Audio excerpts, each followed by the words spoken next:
Hello, everyone, and welcome to part 3 of this series. And we're at the minor navies in 1939. So, Lord help my blood pressure, and Lord help your ears. Both will probably be suffering by the end of this. But you never know. I might be able to keep it calm, and I might be able to even keep it collected. It's gonna be fun, though. So, what are we doing? We're doing top 5 weaknesses. Broadly speaking, this all comes originally from Wayne Borean's suggestion, which was a patron suggested topic. Patreon vote currently is live for August's lives. So, if you're a patron, please go vote. If you're not a patron, it should be open to be able to be viewed if you click down to something you can view on, but you won't be able to vote. But you can see what the topics that are being discussed are. And yeah, it's a lot of fun, but this was going to be more than just one video. It was always going to be more than one video, and I know Wayne suggested an entire year of it, monthly series, but I decided to do it while I was away, while I was off teaching for Justin Craig, which is a lot of fun and makes sense. So we're starting off with the Polish, and I have to admit that writing showed up better when it was on. Give me a second. Better. So, the Polish Navy in January 1939. Well, they're not weak. They're not exactly strong, are they? What can I make a change? Well, in January 1939, there's not a lot I can do. I can't change Danzig, so I can't give them more strategic depth in terms of ports to operate from. Not unless I decide to declare war on Germany first, which is probably not a sensible idea if I want to have the world's support. I can't whip up ships, torpedo boats mainly. Maybe I could put a rush order of torpedo boats to the Brits. They're about the closest and the likeliness to have actually a working production line that I can go to if I go to people, something like J.S. White's and Cowles or someone like that. I can potentially get some torpedo boats in time. And in time means I want them by July, August, because although I don't have any knowledge that the war's coming in September, I'm watching my border carefully, and I don't like the looks of it. If I go back earlier in time, ordering more submarines. However, there is something interesting I could do. And it's something which I don't think the Polish did look at, but I would certainly have considered if I'd been them. But there again, I'm a sneaky bastard. Excuse the French, and no disrespect meant to my mother or father, but that would be a term which would be used to describe me. And I would possibly, quite probably, have developed a similar system as the Germans would use and as the Italians would use, and quite a lot of people did think about using this. The British had done something interesting, of course, with Q ships, which were merchant ships, which looked like merchant ships in World War One. In that, I would have dressed up, modified a merchant vessel to act as a depot for my submarines, and I would have deployed it to a neutral harbour somewhere where it could go and sit in that neutral harbour. And maybe it would wander out to sea and meet a submarine and transfer supplies. Maybe it would have the facilities to dock that submarine whilst in harbour. It depends how likely and helpful the facilities of the harbour were going to be. Ideally, I'd want more than one vessel, and I'd want them, I don't know, positioned in suitable places. There are places where you could have a suitable ship. It could be a modified whaling factory ship or fish factory ship, which can have a reasonable reason for sitting in an island port off the off Scotland, or in the Scandinavian Isles, within range of submarines being able to get to her, rearm. And I'd have sealed orders, which basically said submarines, if war begins, You will go out to sea, you will engage German targets as you can, then you will make your way to this X point where you will make a signal, and that will be responded to by the following signal, and hello. It wouldn't be easy to run, but it wouldn't be impossible to run.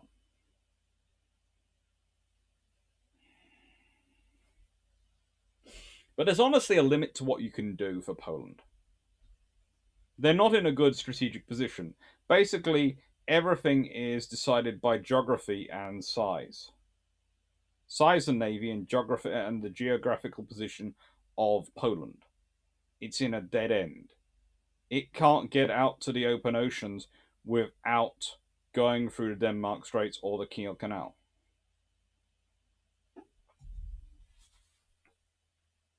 It has no strategic depth on its coast, really, thanks to that particular design of the Danzig corridor, because it means the Germans can theoretically attack from both sides at once.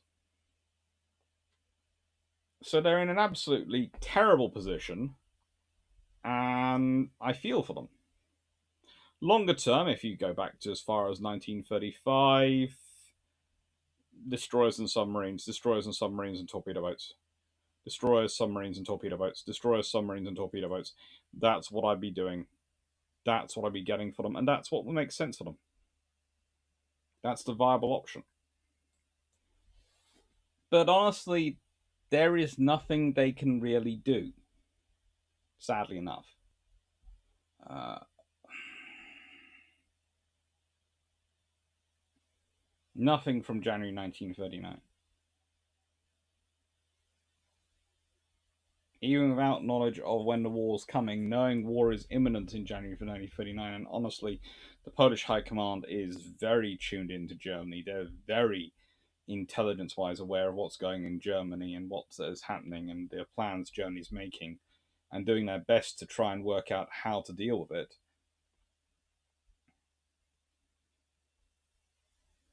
And they have some confidence. After all, these are the same people who have defeated the Soviets a sort of couple of times by this point.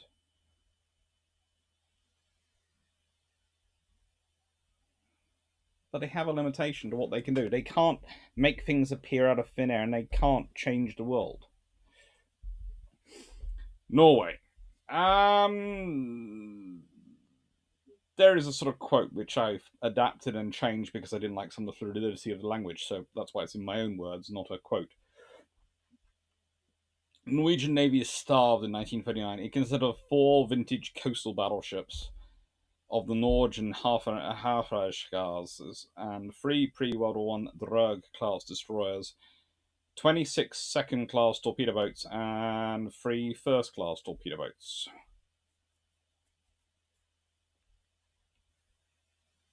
Even during the war, what does it really get? What does it really get? This is what the Free Norwegian Navy amounts to. Destroyers, American four stackers, corvettes. It's an escort force. Norwegian Navy. How do I change things in January 1939? Well, what can I do? I'm looking for a muscular neutrality. That's the big change I'll be making.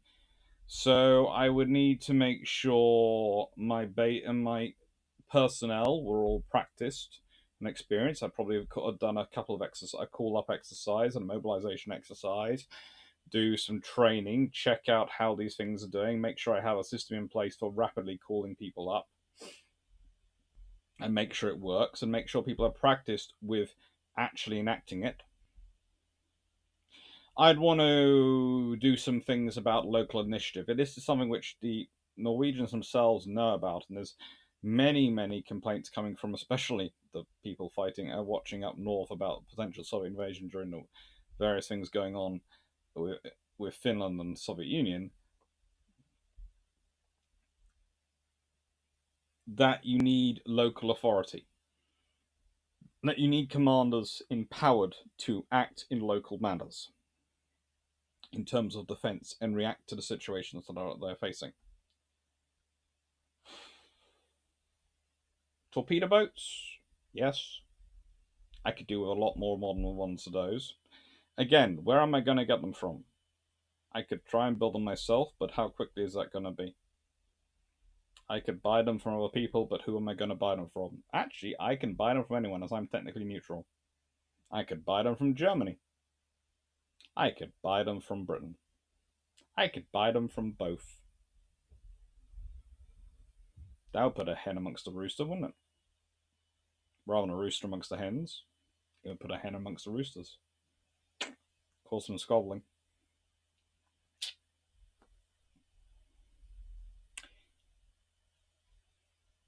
There are a few options I can do, but broadly speaking, if I could start back earlier, the first thing I'd do would be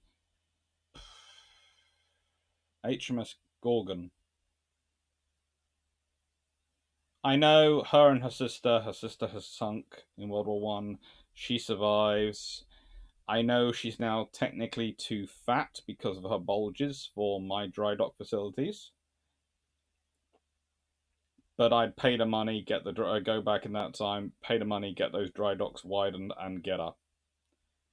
Honestly, I'd probably try and order to take her as the baseline and go right then.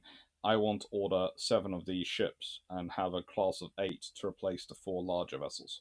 Because if I have 8 of these wandering around with their firepower, yeah, they're not coastal battleship status, but they're just as effective for me in terms of their orientation and their operation, especially if I could get them fitted with torpedo launchers as well. I need destroyers, and again, that's going back earlier. I need to do that. If it's later, it's torpedo boats. Mine layers, laying minefields, definitely need that. I need to make it so no one wants to come in fog and night. They don't want to maneuver into my fjords. Basically, say in the nicest way, these are critical fjords. Your only access is during daylight hours when you can see clearly the route which will be marked. At night, that route will not be that route will not be visible, so don't try going in and out at night. And in fog, etc., stay out of it. There'll be a warning. And then if you run into it, well, sorry, you shouldn't have come in. I've posted warnings.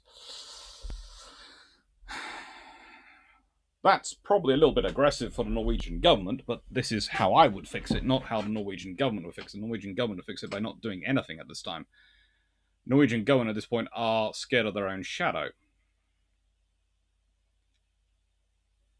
And honestly, you need more submarines. You need a lot more submarines. That's the thing is they have the mine layers, so they could theoretically have laid the mines, but they don't.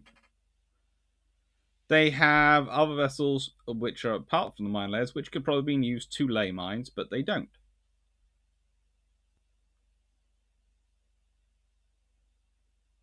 There are lots of options sitting there, but they don't go through them. Then we have Greece, which has a navy consisting of 10, mostly World War I vintage destroyers, 2 pre, at best semi-dreadnought battleships, an armoured cruiser, the Georgios Averof, a protected cruiser that started out as a Chinese ship, and 6 late 1920s submarines. This is the really interesting thing. Even though they're that, and they have limitations, they actually give the Italians a run for their own money, especially those submarines. So what to do in 1939? Well,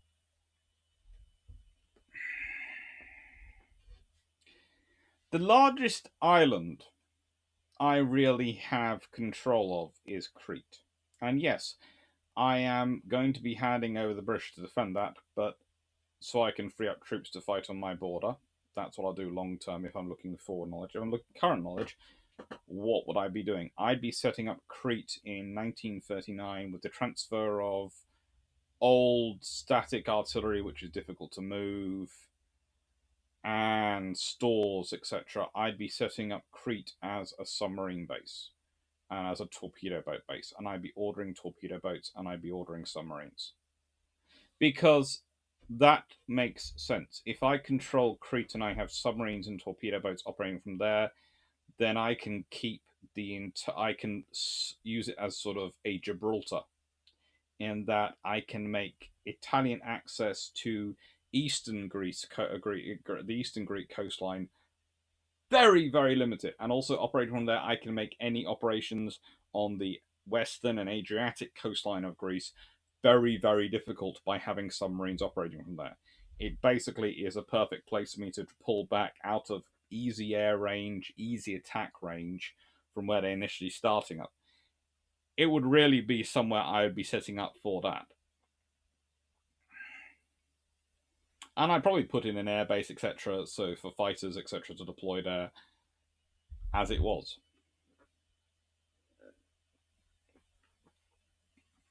Would this create more issues?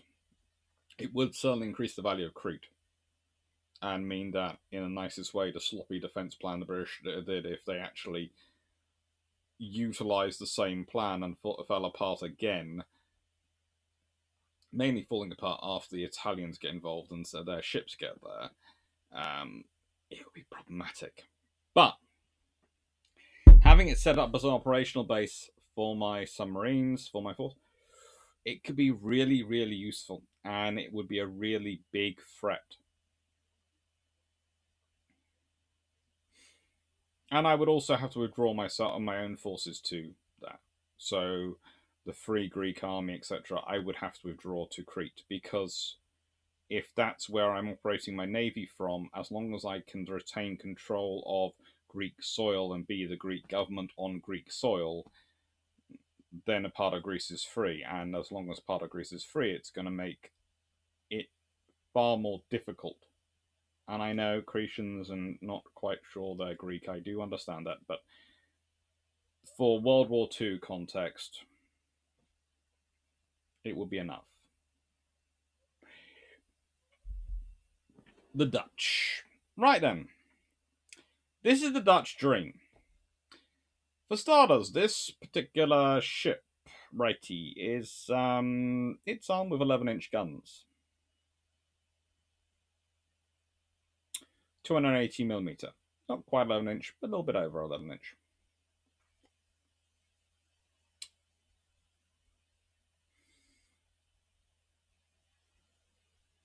Not much over 11-inch. Because technically, 11-inch would be 279.4 millimeters, and it's 280 millimeters, so it's 0.6 of a millimeter.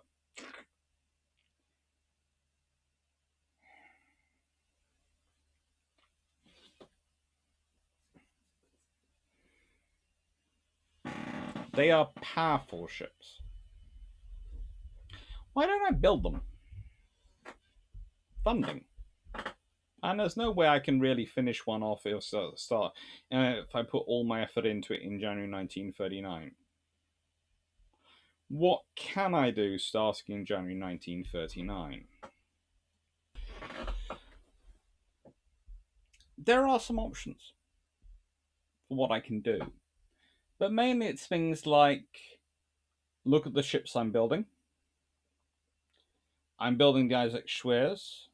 That gets completed in time, but the Gerard Cullenborough doesn't get completed in time, and actually gets taken over by the Germans. Now, if I was being really, really ruthless in January 1939, even though no foreknowledge, and this is me, the world is getting more and more complicated. I have to defend my Far Eastern assets, and I have to defend the Netherlands as best I can. I've got no one assigned to build this one, so there's no chance of it starting. Okay? There's not. But I have got people building my submarines, I have got people building my destroyers, and I have got people building my cruisers. So, every ship I've got under construction, I will be putting as much funds into it as I can to get it built. Now, there are good reasons to have gunboats and escorts and those sort of vessels, and yes, they are complete. They are constructing a few of those and some sub chasers. But I want as many submarines as I can ready as soon as I can because they're part of sort of an offset strategy, and I want as many destroyers as ready as I can as soon as I can. And if I really concentrate with Dutch industry, I can probably get those ready. Cruisers, possibly more difficult. The light cruisers slash flotilla leaders, and this is the interesting debate because whether a ship is a cruiser or a flotilla leader, that often depends on who you're asking. Flotilla leaders are often grouped in by people within the cruisers because they displace 4,000 odd tons, and the Dutch don't include them in their cruiser numbers. They include them as flotilla leaders. So there's a dispute going on here in how you align something and what it does really means. And really, flotilla leaders usually were a light cruiser in sort of their level and capabilities. Considering it's armed with six 150mm guns, or rather six-inch guns, roughly, you can understand why people would go light cruiser.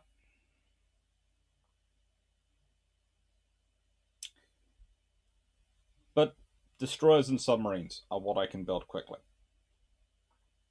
and they're going to be useful. Now, battle cruisers, though, there is another option.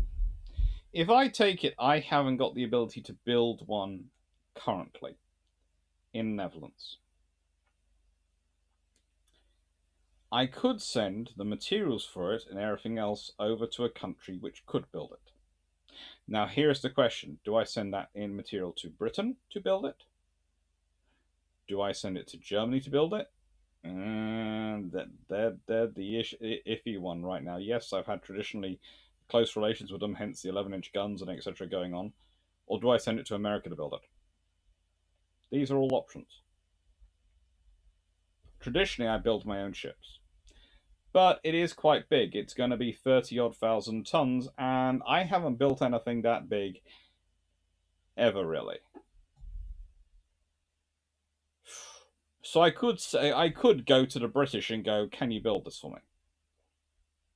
Now, is it going to get it for me quickly? If I order it in January, is it going to get it for me immediately? No. But there is another reason to order it. If I am looking back in the past at what has happened to the Netherlands and Belgium, my next door neighbour, in a war, they have been swamped.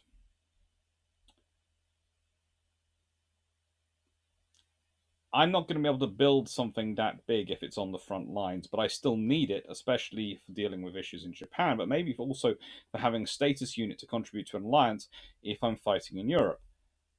So what is my strategic depth? Well, my strategic depth is getting it built by an ally.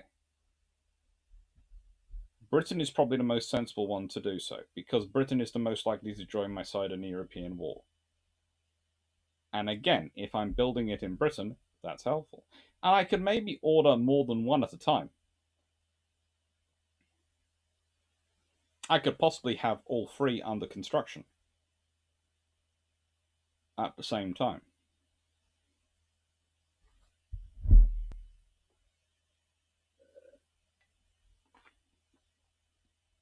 There is a debate as whether or not whether they still get the 11-inch guns or whether I get them upgraded to having 14-inch guns. They're supposed to have 9 11-inch guns. I could ask for 6 14-inch guns, I suppose, instead. They could probably have their rings adjusted to fit a twin turret 14-inch. It's something to think about as an option. It's an option for a smaller nation. Britain couldn't probably go with that for option, but sort of status unit. But the Dutch possibly could, and the Dutch could almost also put it another way. They had a tradition of taking status units off the British. This time they'd be paying for it. Midway raid.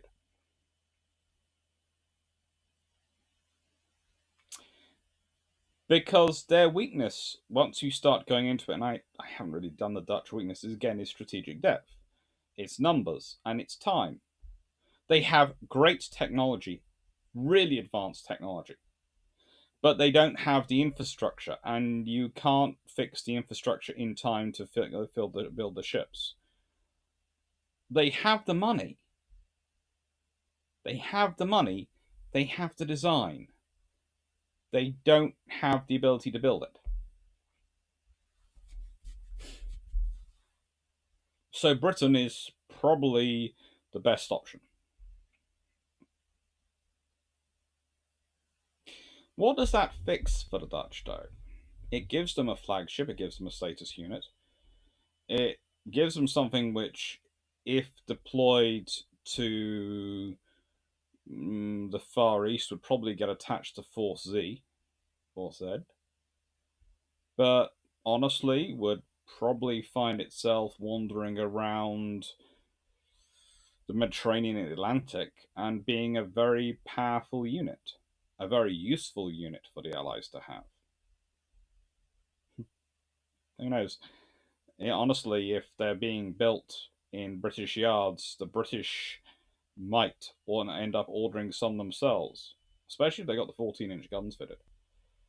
And that could really have an interesting impact on history because they would be sort of the ships attached to things like Force H.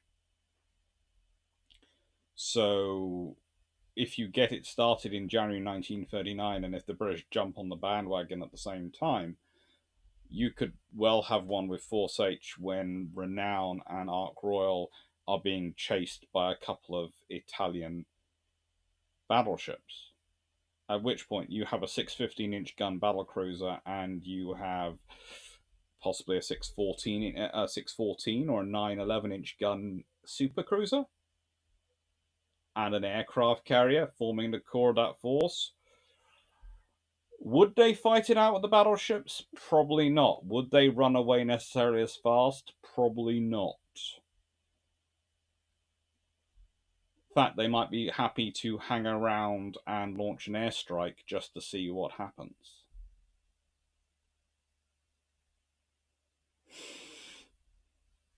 What do the Dutch lose by not having those ships? They lose their centerpiece of their capability. Also, in January, they already are deploying a lot of submarines to the Far East, torpedo boats, gunboats, destroyers. They're deploying everything they can out there. They're as worried about Japan as Britain is, and they're worried about Germany as.